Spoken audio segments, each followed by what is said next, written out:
Gabby Mangiamelli, and thank you for tuning in. We are currently having technical difficulties with our green screen software. Our top story tonight is over Hurricane Brett. Rainfall totals near 10 inches have been reported in a few locations in South Texas. Additional amounts of 10 to 15 inches are expected along the path of this slow-moving storm. For additional information to report on flooding, please contact the National Weather Service. Remember to seek shelter if needed and drive safely.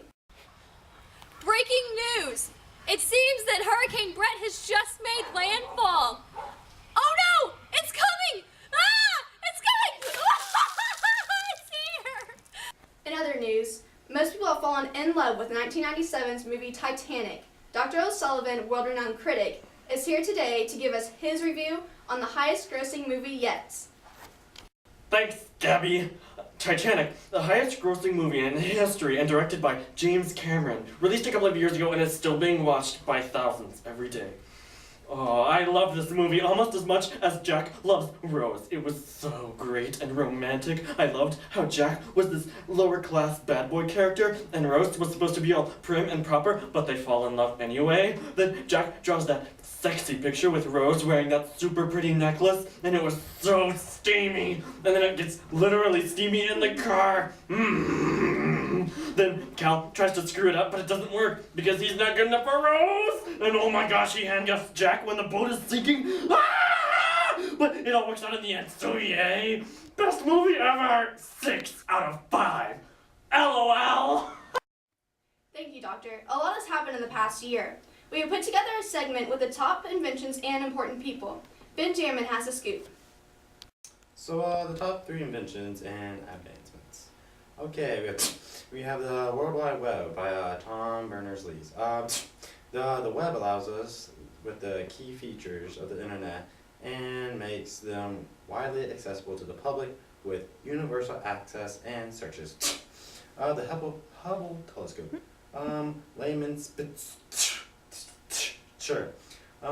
It has beamed hundreds of thousands of images back to Earth, shedding light on many other mysteries of astronomy. It gaze the help determine the age of the universe and identifies different sectors of it. Google, you got Larry Page and Sergey Brin. Google allows searches for all things that can be typed or anything that you're for. Top 40 people, world, dictator Saddam Hussein in 1990, he invades the country of Kuwait. In 1991, the Persian Gulf War occurs, and Iraq forces flee Kuwait in 6 weeks, and the world is affected by the start of the war. Nationally, Bill Clinton. The Clinton presidency was certainly be studied and evaluated in terms and major domestic success. Eliminating the federal deficit, overseeing the strongest economy in recent memory. The 42nd president of the United States from 1993 to present day. Thank you, Benjamin. I'm sorry, I know that you probably noticed that we had to change locations, but our green screen software caught on fire. Now we're going to go to LaFonda Reagan, who's going to give us a report on the latest events happening. Hello, I'm LaFonda Reagan. In local news, a 51-day standoff that began with the raid of the Branch Davidian compound ended today, when cult leader David Koresh ordered his followers to commit suicide. The only civilians that did not perish were the 9 members that did not follow his command, and those not at the compound. Oh, hello there. In national news, after 32 years, Weldon L. Kennedy has been appointed Deputy Director of the FBI. Kennedy led the investigation following the bombing of the federal building in Oklahoma City. Kennedy is taking over the position previously held by Larry A. Potts, who has been recently demoted. Hurricane Brett reached the shore of southern Texas with wind speeds of 125 miles an hour and a tidal surge of 12 feet. It is expected that some areas will receive as much as 20 inches of rain. Authorities pleaded with tens of thousands of residents to evacuate the coast, but not everyone was willing to leave. Police Chief Pete Alvarez said, "We're expecting heavy flooding in some of those areas and we do not want people to be trapped by the rising water." It is predicted that Brownsville will take a direct hit. Ladies and gentlemen, please keep your hands and feet inside at all times. What's left in the aftermath of the invasion of Kuwait by the Iraqis and our apparent victory over Operation Desert Storm? A climbing death toll without an end in sight is only the start. Kuwait is still under its own feudal oppression. Arabian oil is still being demanded by Europe and Japan, and the war did nothing to decrease the Middle Eastern's gap between the rich and poor. The war has also had its own effects here in our country as well. Pressure has been placed on the Bush administration to aid the long-lasting Palestinian dispute. However, Israel is more politically challenged than before the war. The want for Israeli-Palestinian peace is the one issue that still unites those in the Gulf Crisis Coalition. Now, LaFonda. What are the most popular things happening now? This decade, movies have been competing for most violent and most racy.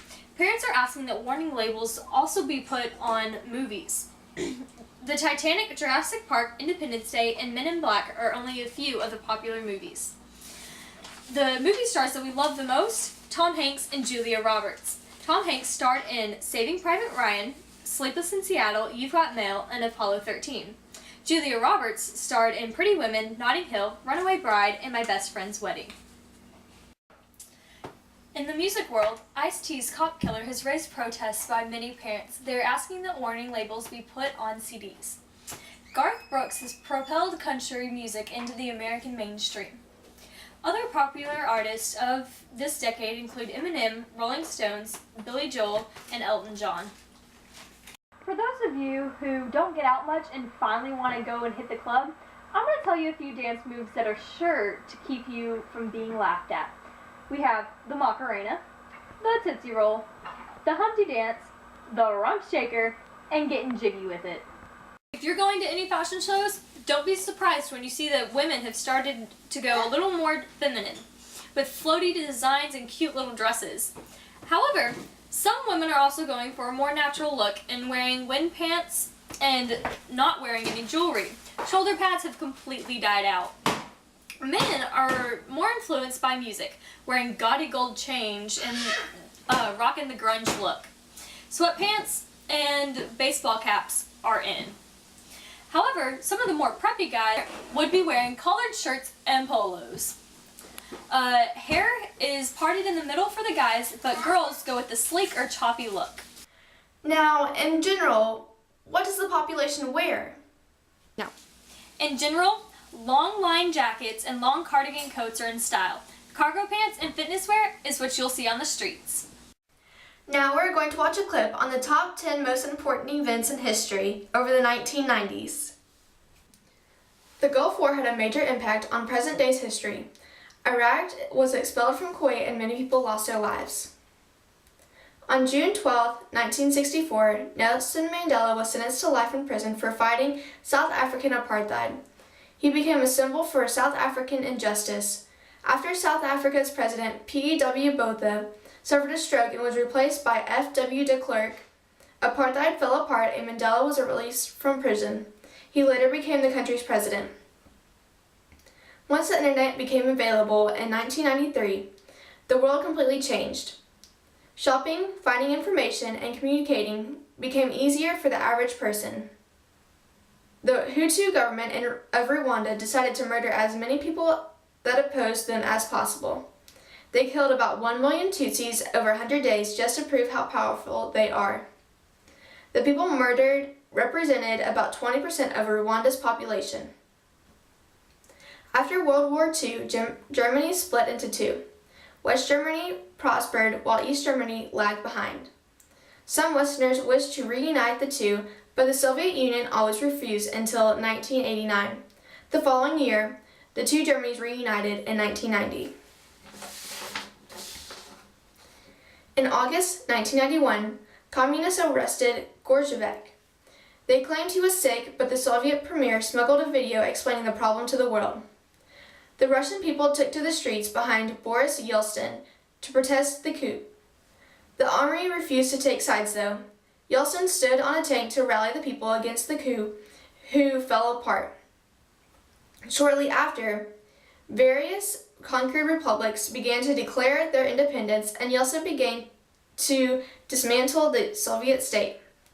Gorbachev resigned from the Communist Party, and by December, the USSR did not exist. Islamic terrorists launched a series on attacks of Americans throughout the 1990s. In 1993, they bombed the World Trade Center, hoping to demolish the entire building.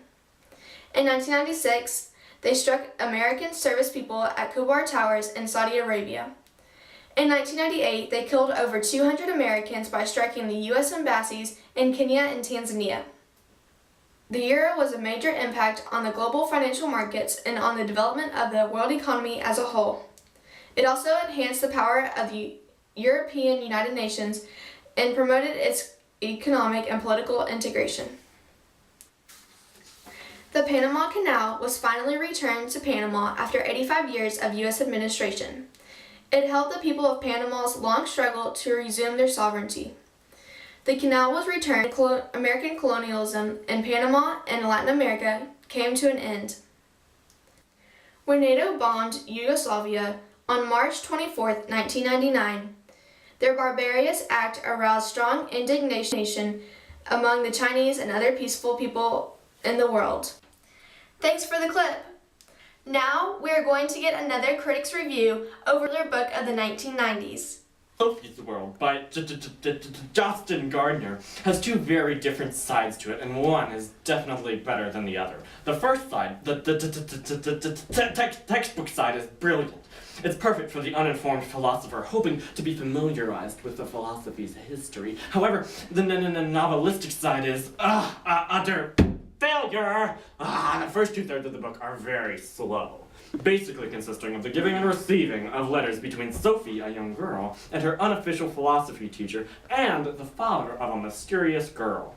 Towards the end, the novel takes a turn towards fantasy, which may intrigue certain characters, which may intrigue certain readers, but subtract from the novel in the eyes of others. Overall, the novel is successful in its attempt to familiarize the reader with the philosophy's fascinating history, but in its attempt to entertain the readers and involve them in the plot, it is not nearly as successful. Thank you, Doc. Have a good evening, and don't forget to tune in tomorrow at 6 a.m.